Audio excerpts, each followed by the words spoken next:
Alright, hello class. This is chapter 35, Transporting Plants. My name is Pete, and my partner's name is Wallace.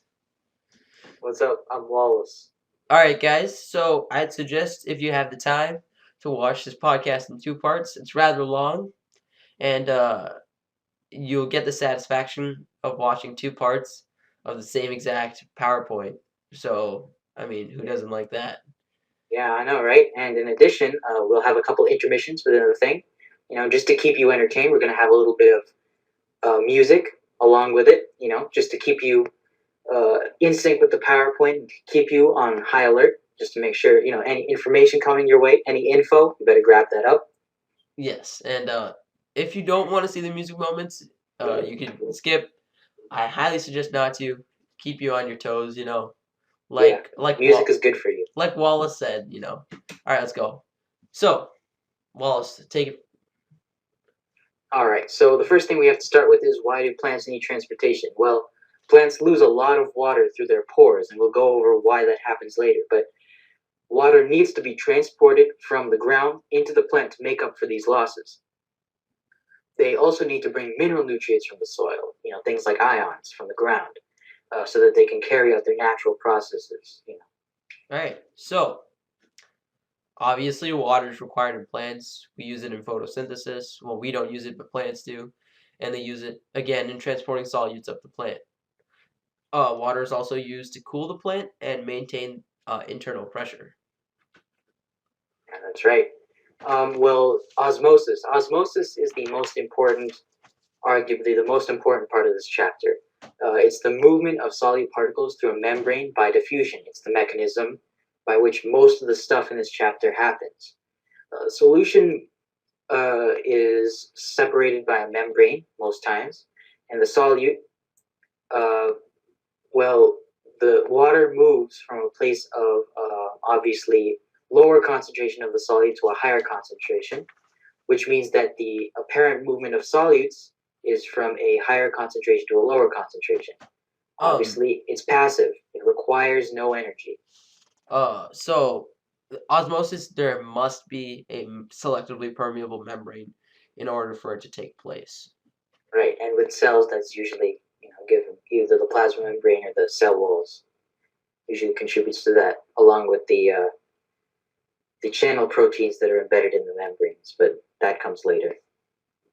All right. So, the greater the solute concentration in a solution, the more likely it is for water to move into the solution due to osmosis. So, as we've seen, solutes move from a place of higher concentration to that of lower concentration. So, if there's a larger difference, there's a higher likelihood of water to move into the solution. So that means that the solute potential is more negative. Again, a larger difference. All right, Wallace.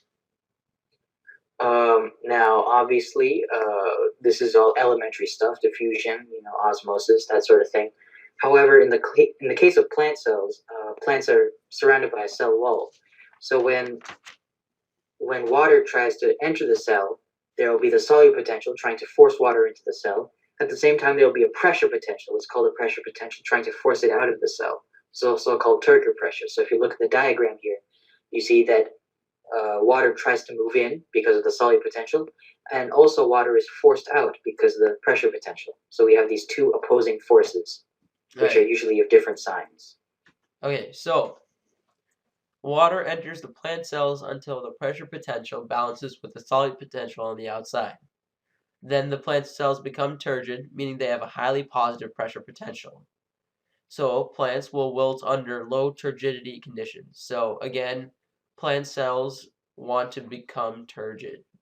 And so we've learned from the previous slide that the opposing pressure potential trying to force water out is also called turgid pressure.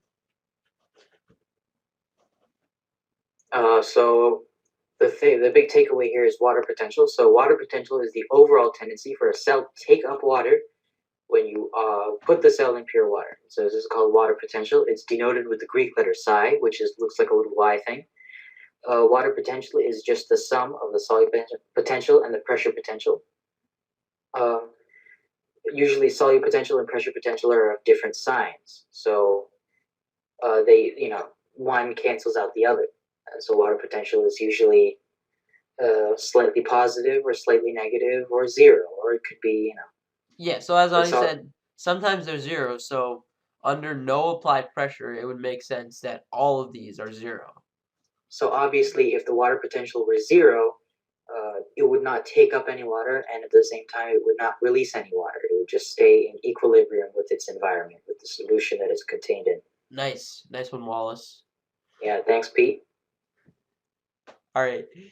So, water moves towards the lower water potential, like we explained before, and this water potential is measured in megapascals, 100 units per square centimeter. All right, so, just to keep you on your toes, once again, we've got this music moment coming right at you. This is Eiffel 65. Yo, listen up, here's the story about a little guy that lives in a blue world, and all day and all night, All right, that's enough music, he Ani. sees is just blue, like I him. mean, Wallace. All right, we all love Eiffel 65. Anyway, Let's keep going. hopefully that temporarily entertains you guys. All right, let's keep going. Okay, so in living tissues, water moves through a gradient of water potential. In contrast with long tissues like the xylem and the phloem, water moves through a gradient of pressure potential. Right. Right. Now, the movement of a solution by a gradient in pressure potential, this is how solutions, water and minerals, this is how they usually move in plants. It's called bulk flow, and it is how water and minerals move. So in the xylem, these two pressures are negative, and in the phloem, these two pressures are positive. So a gradient is basically when we have a lower pressure potential in one area and a higher pressure potential in a different area. Obviously, this will cause a gradient causing the water to move from one area to the next. Right. And In the so in the xylem this is tension, whereas in the phloem, when the differing pressures are positive, it's called turgidity. So tension is like squeezing, basically. Turgidity is like expansion, sort of, if you can kind of Not envision that yeah. scenario. All right. So water moves quickly through cells with the help of membrane channel proteins called aquaporins. So aquaporins can regulate the rate of osmosis, but it cannot regulate direction. And so this makes sense since aquaporins involves a passive transport of water, and so the direction of water movement is not changed. Right. So aquaporins exist so that water can quickly move through them, as opposed to moving through the plasma membrane, which it takes a relatively long time to get through the plasma membrane as opposed to the aquaporins. So the aquaporins are much faster. However, mineral ions are too large to move through these aquaporins, and they cannot pass through the hydrophobic part of the membrane bilayer, which is, as you remember, it's the inside. So they require a transport protein to enter the cell. This transport protein is usually embedded inside the plasma membrane, just like the aquaporin is, but it is specifically suited to this mineral ion. So if it's a K plus ion, then this protein will be specifically adapted to transport K plus ions through the membrane. Yep. All right. Nice one, Wallace. Thanks, Pete. So when there's a higher concentration of mineral ions in the ground, they will move into the plants passively. But normally this isn't the case. So plants require energy to take up the ions in the ground. Nice one, Pete. Thank you, Wallace. So, yeah, so what Pete said was right. Actually, it's very true. As we can see, there are usually a lower concentration of ions in the ground than in the plant. So, ions would actually try to move from the plant into the ground. That's the opposite of what the plant wants to happen. So, somehow these ions in the ground need to be transported into the plant. This is not osmosis. This is the reverse of osmosis. So, it obviously will require energy. But concentration isn't the only thing that is important when we're talking about osmosis. Differences in electrical charge are also very important here, because negatively charged ions in the ground will not move into a negatively charged region in the plant. and same with positively charged ions and positively charged regions in the plant, because similar charges do not attract, they repel each other. The tendency for solids to move through a membrane because of this difference in electrical charge is called membrane potential, measured in millivolts, meaning that the higher the difference between charges in one solution and the other, the higher the membrane potential is, the more likely that these two particles are going to mix through this membrane. Nice. Usually So, yeah, so the membrane potential is also called the electromotive force. All right. right, just like the osmotic force is a different way Yeah. to call this water potential. All right. So, the differences in electrical charge and solute concentration are collectively called the electrochemical gradient. So, a proton pump allows ions to move into a cell. Even if it's against the electrochemical gradient, it requires energy in the form of ATP. So, this is in contrast to, as we see in animals, sodium potassium pumps. Right. Nice tie-in, Pete. Thank you, Wallace. We're going to have Wallace explain this diagram. All right, so mineral ions such as K plus and Cl minus, we'll explain the difference between those later. They both require protein channels to enter the membrane. And with the aid of an ion pump, they can move into the plant cell against the electrochemical gradient. And now we will show you the different steps involved in this process. Okay, so the first thing that happens is a proton pump uses the energy gained from ATP to push protons, or H plus ions, outside the cell. The solution outside the cell now has a high concentration of protons and is positively charged by the protons. So we have this positively charged region outside the cell. We also have a high concentration of stuff outside the cell. Next, we have a potassium channel. If the mineral ions are positively charged like potassium, they are now repelled by the protons and driven into the cell. Obviously, they get repelled. Since they're positive, they get repelled by the positive protons. They go back into the cell. They use the protein channels embedded in the plasma membrane. Obviously, they are specific to that one mineral ion. So in this case, the K plus goes back into the membrane. Now, next, if we have something like Cl minus that's a negative ion, it'll be attracted to the positive proton. However, a symport protein will allow the Cl minus in this case and the H plus to move in at the same time. These two movements will be coupled and they will both go into the membrane at the same time.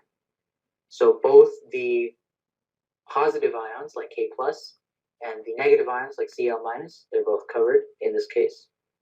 And so both of them are allowed to move into the membrane because of the proton pump and the electrochemical differences that it creates between the inside of the cell and the outside. All right, so it's time for another music moment. Today we will be listening to Click by Kanye West. I say, my block behind me like I'm coming out the driveway. It's grind day from Friday to next Friday. I've been up straight for 9 days. I need a spy day. Yeah. My crew in front of bank accounts. I'm feeling what I'm feeling. Nah, man, they gotta feel young playing from. All right, that's good, Ani. Wallace. Okay, we're gonna All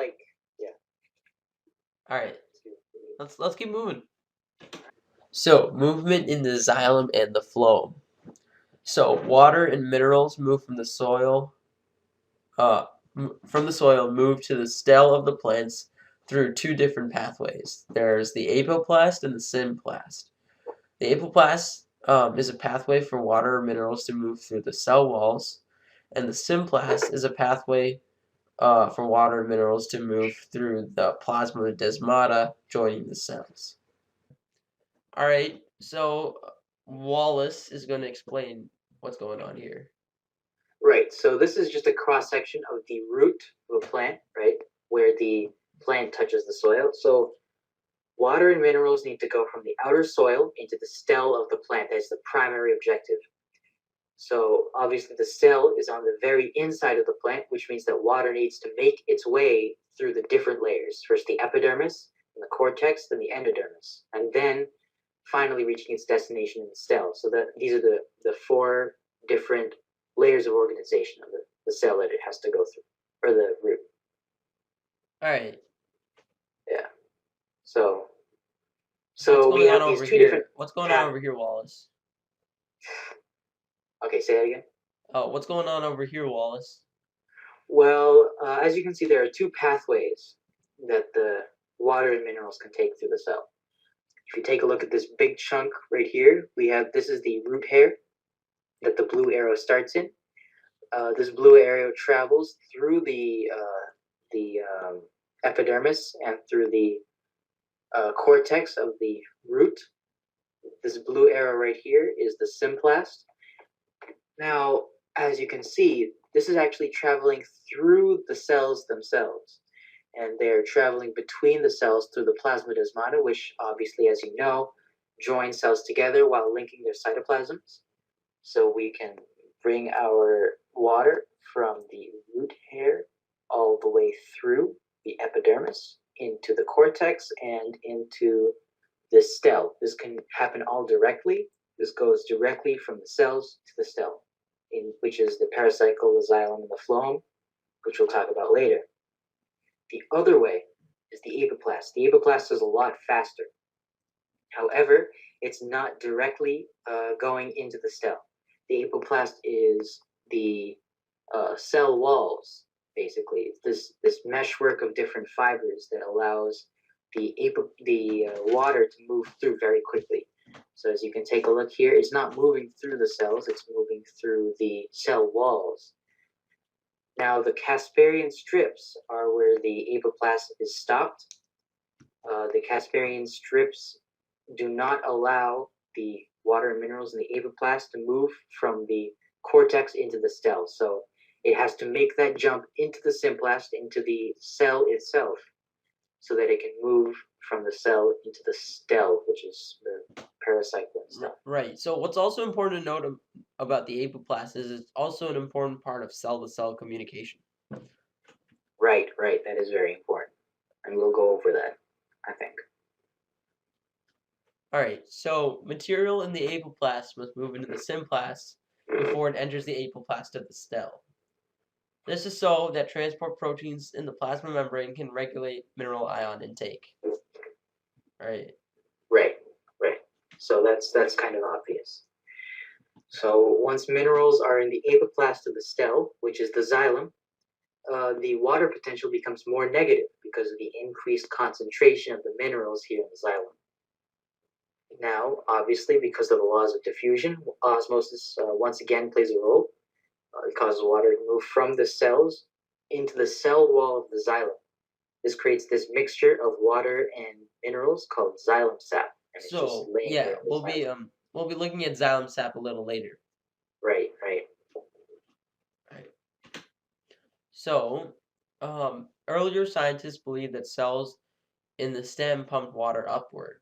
These beliefs were proven wrong by experiments. So let's take a look. Right. So a lot of these people believe that there was some pumping mechanism with these the cells that were in the stem of the plant that were causing these waters to be pushed up magically. Later, scientists believed that root pressure caused water to be forced up the stem. Now, root pressure does exist. It is caused when there's a higher solute concentration in the roots than in the soil. Their belief was that since stuff moved from the soil into the roots, they would be forcing itself up the stem gradually until it reached the parts of the plant that needed nourishment. However, root pressure is too weak. It does not push water up the stem hard enough to be able to create a consistent chain of water up the xylem. So that was obviously disproven. So root pressure also occurs when there's a low amount of transpiration during the day. So this makes sense because we're looking at the solute concentrations in the roots. Okay. So this instead was the mechanism that solved their issues. So Wallace will explain this. Okay, so there is, they found out that the actual mechanism by which water moved up the xylem was because of the cohesion tension mechanism. and so it moved water through the apoplast of the xylem. It relies on the unique qualities of water and requires no energy on the part of the plant, which is kind of some sort of, it's pretty, it's like a miracle for the plant or something. I don't know. Edit that part out. That was retarded. Okay, keep going. So, all right. So, the concentration of water vapor in the atmosphere is very low. So, water diffuses into the air through pores called stomata. This process is called transpiration, like I was discussing before. So this is one of the main ways by which water loss happens in a plant. So stomata allow water to evaporate. That's called transpiration. So that's So, how it loses. transpiration in the leaves creates tension in the cell walls of the mesophyll cells, and then because of this tension, water gets pulled up from the roots into the leaves, helped by cohesion, the intermolecular force. Right. So now, as this happens, the water surrounding these mesophyll cells are now gone. Mesophyll cells are usually coated in this thick, moist liquid. It's now gone because of the loss of the water to the stomata. The loss of this water obviously will create a negative pressure potential. Since there is less water in there, water will now tend to move back into these places. So this causes tension in the xylem. This is a negative pressure potential. Now, this is where the unique aspects of water come into play. Since there is a negative water potential, water will move back up into these mesophyll cells, which have recently dried. The entire column of water in the xylem is drawn up by the water potential at the top. So as one molecule of water moves upward, everything else behind it also moves upward. And this makes sense because of cohesion and also adhesion. Right, so hydrogen bonds between the water molecules will make them stick together. As well, water tends to stick to the walls of the xylem. Right. This is a process called adhesion. And The hydrogen bonds is called cohesion. beside the forces of cohesion and adhesion, the whole column of water moving also backs the simple rules of diffusion. Right. So again, these are what we talked about: cohesion, the hydrogen bonds between water molecules causing surface tension, and adhesion of water molecules to the surface of the xylem also draw the water up. All right, let's clean this up. So water is continuously moving toward an area of lower water potential. Obviously, this is concurrent with the laws of diffusion and osmosis. The soil has a very high water potential, about -3 megapascals. This is negative, obviously. The air has the lowest water potential, about -95 megapascals. So as the water goes through the soil into the roots, into the stem, and diffuses out the leaves and the stomata, it's continually seeking a lower water potential than it was in previously. This is the general direction in which water takes. Nice one, Wallace. Thanks, Pete. So, the evaporation of the water through the stomata cools the plant, and we know this from physics. Evaporation is a cooling process, keeping homeostasis, and the minerals taken up by the xylem can be redistributed to other parts of the plant. So that's Right. pretty self-explanatory. So we go over this later in the phloem, but as for right now, we'll just keep going here. And so, congratulations for going through this much of the PowerPoint of the podcast so far. We're going to now go to a new song. It's called Trick Don't Kill My Vibe by Kendrick Lamar. Sometimes I need to feel. Trick don't kill my vibe. Trick don't kill my vibe. I can feel the energy from two planets away. I got my drink, I got my music, I will share it. All right, that's good, Wallace. Thanks, Pete. I really like that song. It's a personal favorite of mine. I know Kendrick should have won the rap album of the year. Yes, I think so too.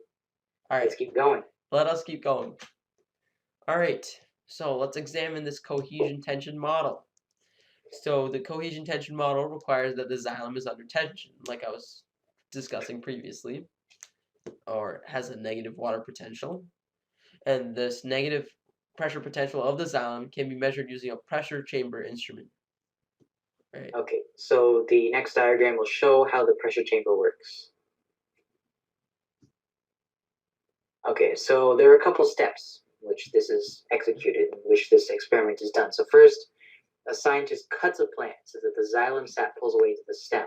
Obviously, this sap moves in because the atmospheric pressure is greater than the xylem pressure inside the xylem. So when you cut a plant, the water will shrink back into the xylem. The plant is then placed into an airtight chamber with the stem facing upward. Nice. Right. So second, gas, basically, probably just air, is pushed into this airtight chamber. So the air pressure inside the chamber equals the negative xylem pressure. So at this point, the sap will start coming out of the plant. Right. Okay. And now the sap is now forced up to the top of the stem, counteracting the atmospheric pressure. The pressure gauge reads equal but opposite to the pressure of the xylem. So on one hand, we have the atmospheric pressure pushing on the sap inside the xylem. On the other hand, we have the gas pressure inside the gas chamber, or inside the pressure chamber, sorry, that will push the sap back outward. So since these two forces are counteracting each other, they are balanced, they are equal but opposite. Nice one, Wallace. Thanks, Pete. All right. So, examining the cohesion tension model again. So the scientist Per Scholander used the pressure chamber to detect xylem tension in different experiments. So this is our guy, Per Scholander. We're pretty sure that's him, We don't according to know. a quick Google search. So, Wallace. So Per Scholander, he noticed that whenever the xylem sap was moving up, the xylem was under pressure. He did this by using the same pressure chamber experiment that we showed earlier. He found that sap did not move up at night, and at the same time there was no transpiration because there was no sun. And so by this he was able to find the link between transpiration and the movement of the xylem sap in the xylem. He also found that temperature, wind, and other factors, environmental factors, affected the rate of ascent of xylem sap due to the different pressures that were outside in the atmosphere. Nice, nice. All right. So, we've reached our midway point, sort of. So, to check for understanding, these are some of the questions that you should be able to answer. If not, go back and review the podcast. So, do you know what water potential, solute potential, and pressure potential is? Do you know how water and ions make their way into the plant? And do you know what the apoplast and symplast are? Some key questions to be able to answer. Obviously, if you're able to answer them, then you probably were able to keep track with the presentation. If you could not keep track, try and reread the presentation as much as you can. And if you absolutely have no clue, try posting a question in the comments below. Yeah. So, All right. so here starts the second part of our little podcast here. All right. Music moment. So once again, we applaud you for making it this far. Really, it's quite an achievement. This is a very, very long presentation. So we're going to reward you with a little more music.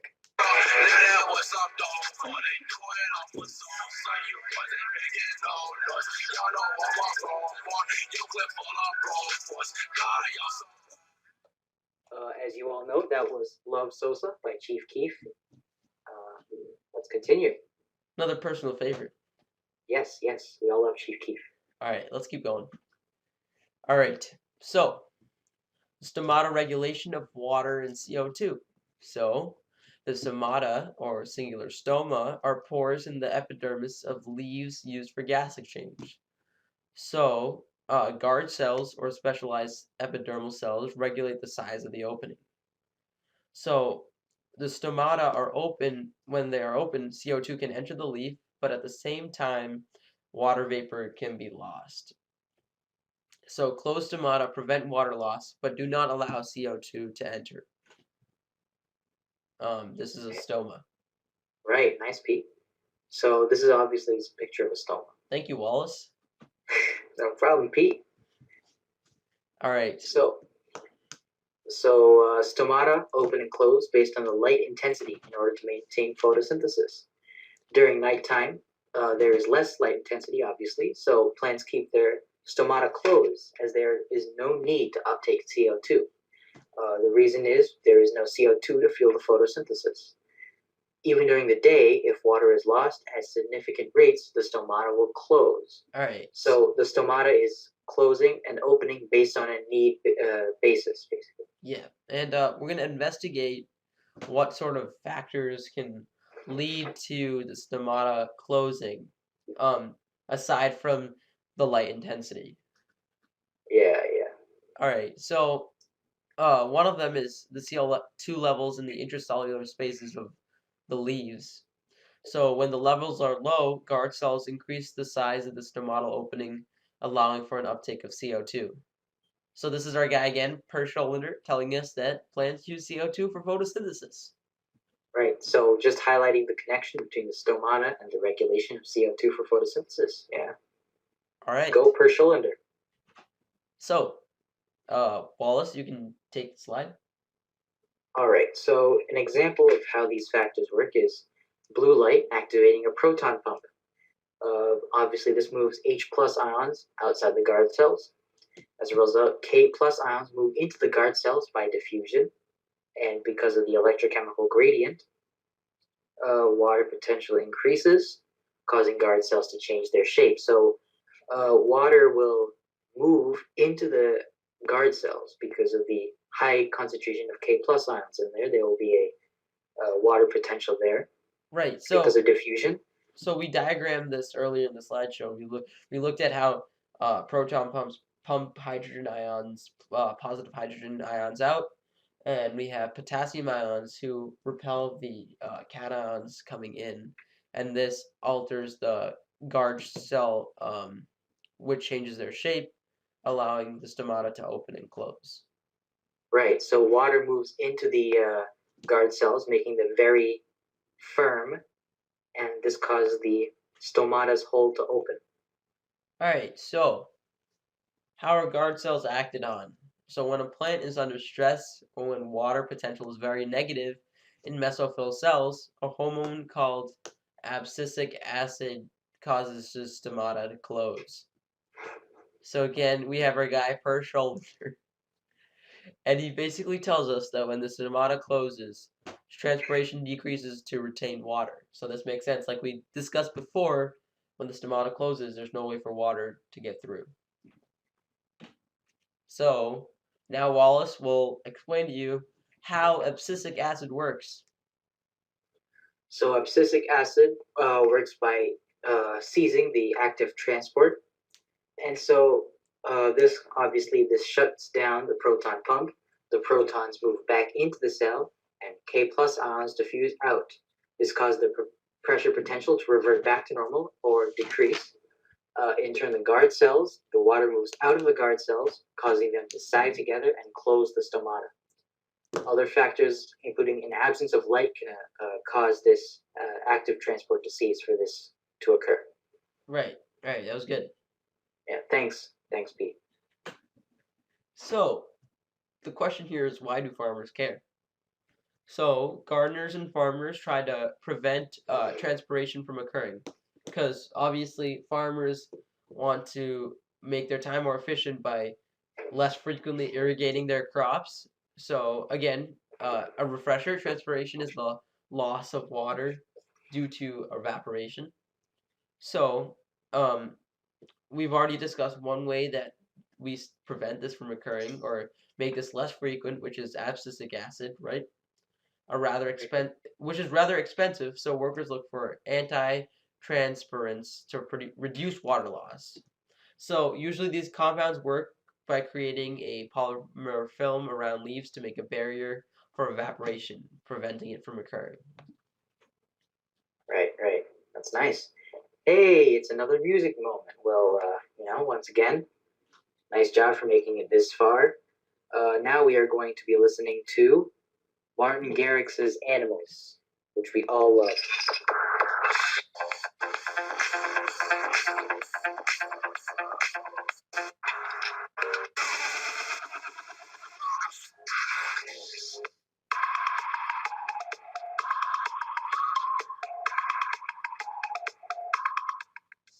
So Right. yeah, just keep going. Hopefully you can stay with us until the next music moment. All right. So now we're going to be talking about translocation.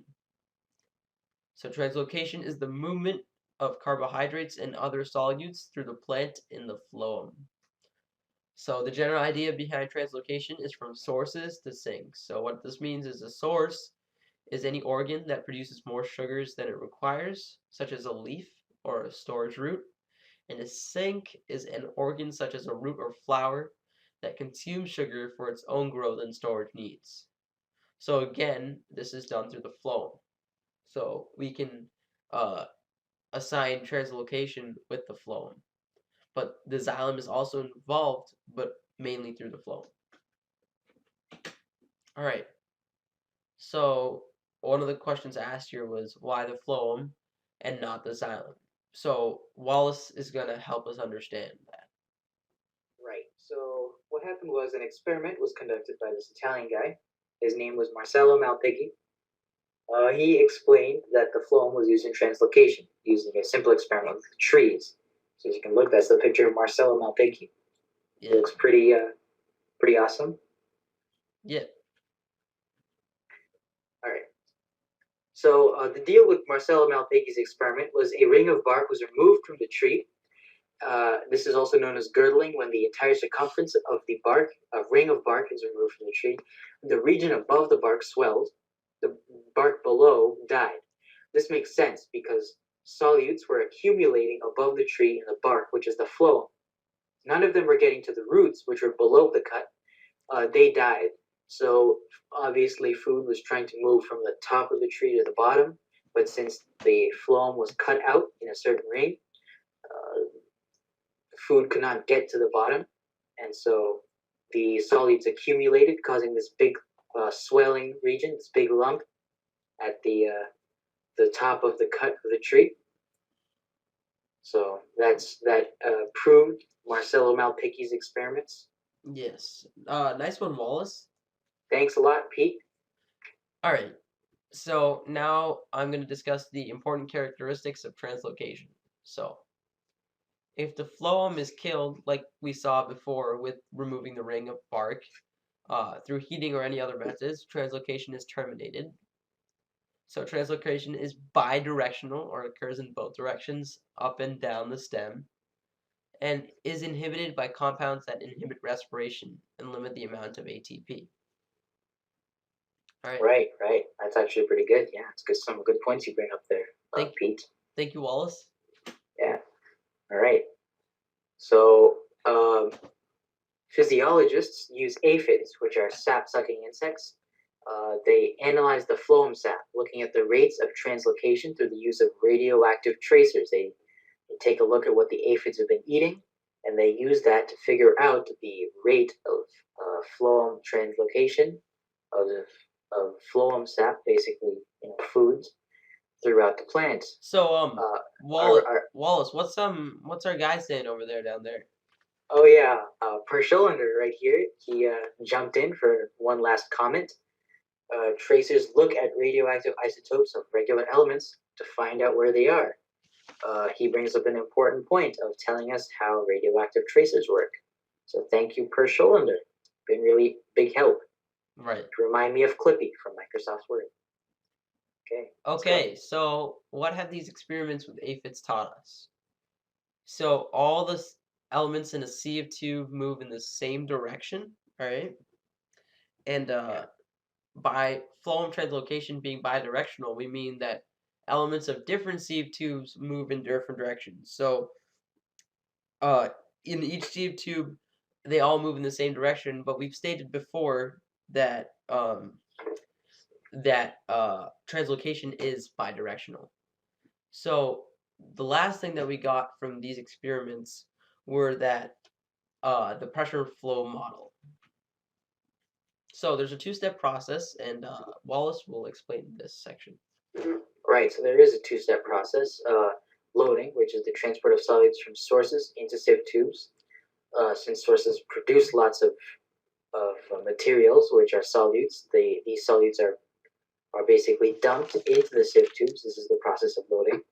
Unloading is when these solutes are transported through the sieve tubes. They are removed from the sieve tubes into sinks.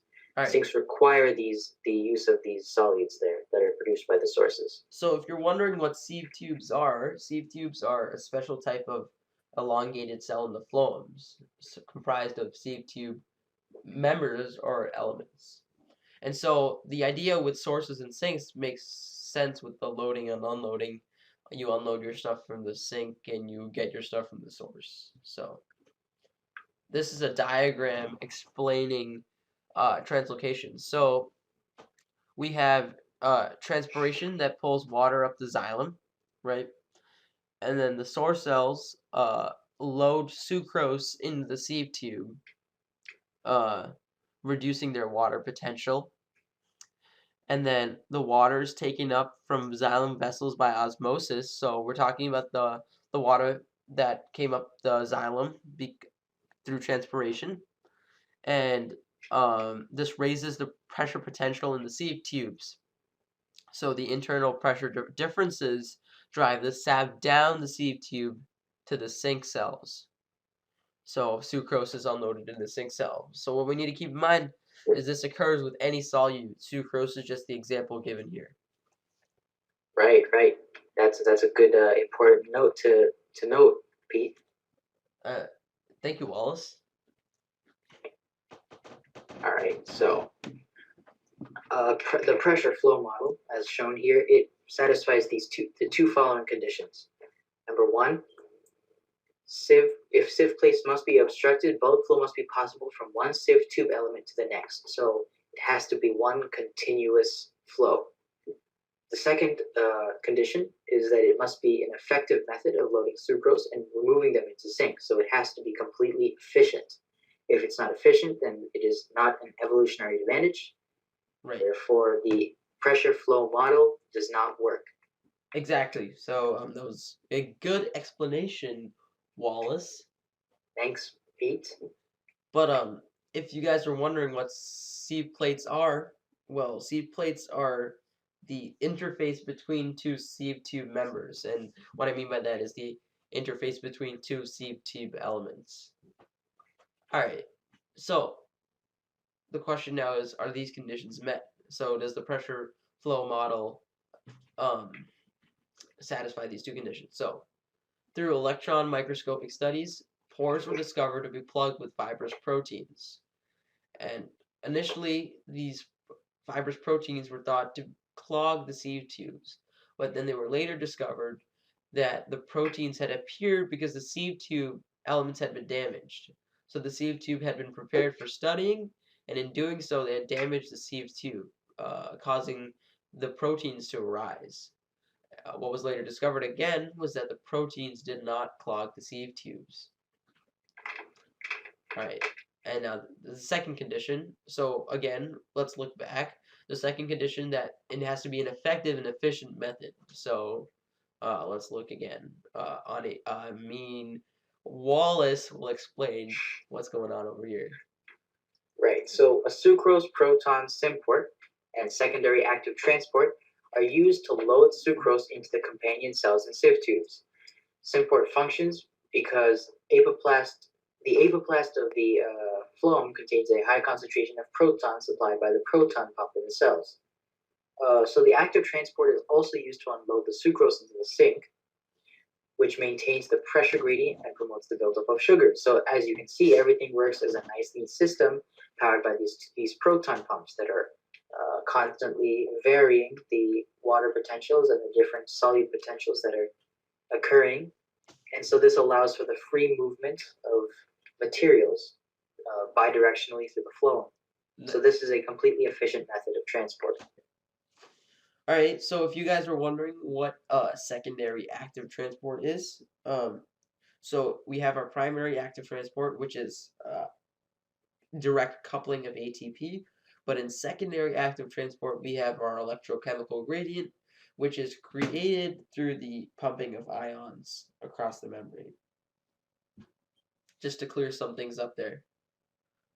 Nice clearing up action you got there, Pete. Thank you, Wallace. Right on, Wallace. Thanks, Pete. All right.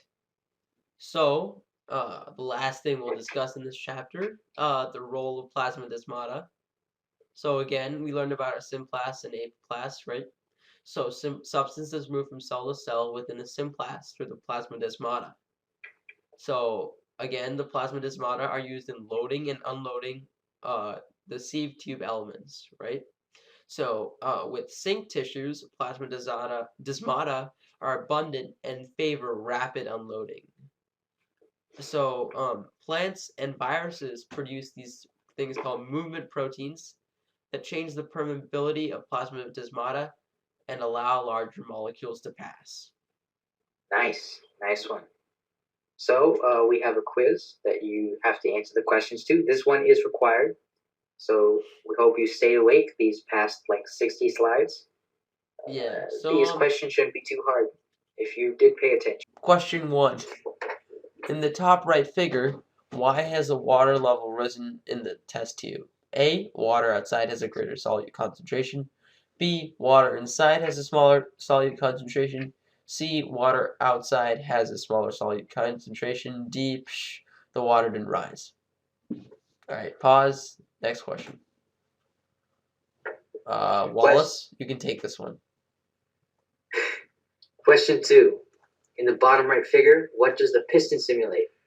A. Pressure potential. B. Membrane potential. C. Solute potential. Or D. Action potential. Alright, can I take this one, Wallace? Sure, man, no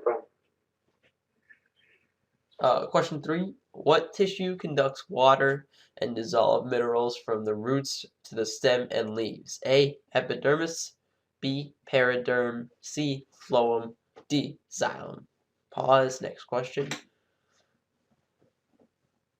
Wallace, it's all you, man. Question 4. A tree was girdled by completely removing a ring of bark from its entire circumference to a depth to, but not including, the sapwood. This would most likely result in an inability to A. Transport water to leaves. B. Transport water to roots. C. Transport carbohydrates to roots. D. Carry on photosynthesis. Or E. Obtain water from the surrounding soil. Alright, pause. Next question. Which of the following is not true about water? Water can enter the cell without entering the symplast. Water can enter the apoplast without entering the symplast. Hydrogen bonds between water molecules cause cohesion, or water is a simple bare necessity. Alright, pause. Next question. Wallace, it's all you. Thanks, man. Thanks, Pete. CO2 enters the inner spaces of the leaf by the A. Waxy cuticle, B. Epidermal trichomes, C. Stomata, or D. Phloem. Pause. Next question. Question 7. How is sucrose loaded into sieve tubes? A. Passive transport. B. Secondary active transport. C. Osmosis. D. Glycolysis. E. Water is a simple bare necessity. Next question. Question 8. How do materials in the symplast move between cells? A. Through the apoplast. B. Through the plasmodesmata. C. Through the stomata. D. Through the chiasmus. Or E. Water is a simple bare necessity. Question 9. Abscisic acid is an example of A. A plant hormone. B. An antitransparent. C. A tonoplast. D. A and B. E and C. F. Water is a simple bare necessity. Question 10. Which of the following is true of proton pumps? A. They pump hydride ions across the plasma membrane. B. They create a positive charge inside the cell. C. They create a negative charge outside the cell. D. They require energy in the form of ATP. Or E. Water is a simple bare necessity. Question 11. In the absence of transpiration, water moves up the xylem because of A. Root pressure, B. Evaporation, C. Cohesion tension mechanism, or D. A pumping action by cells. Nice. All right.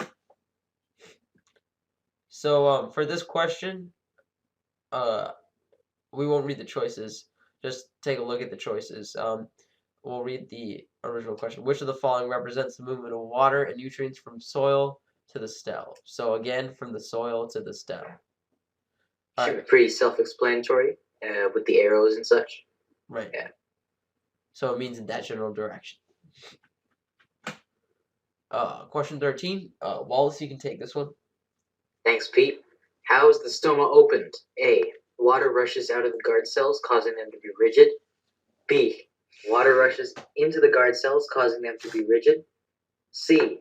Water rushes out of the guard cells, causing them to be a simple bare necessity. Or D. Water rushes into the guard cells, causing them to lose water. All right. Next question. Oh. All right. Which of the following is closest to the water potential of the atmosphere?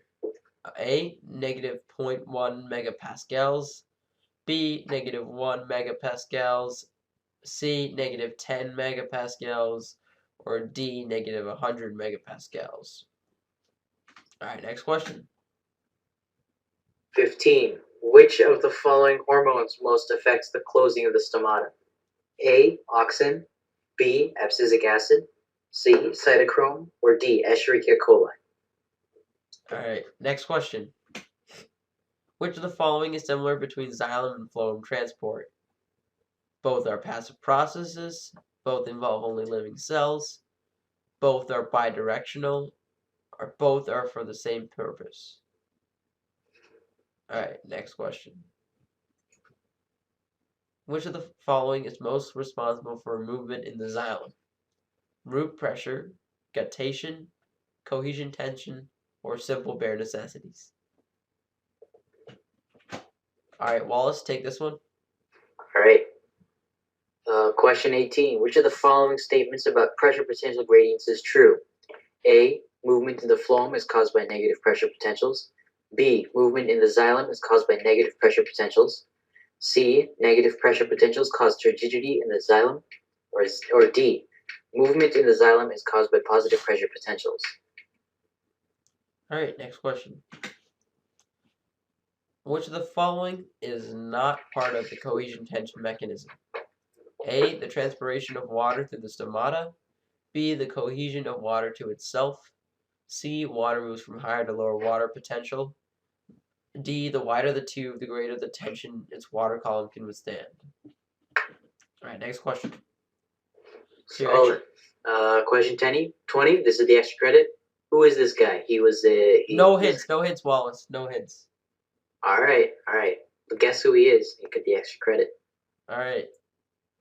So that concludes our great presentation on transporting plants. I hope you enjoyed it, and yeah. All right.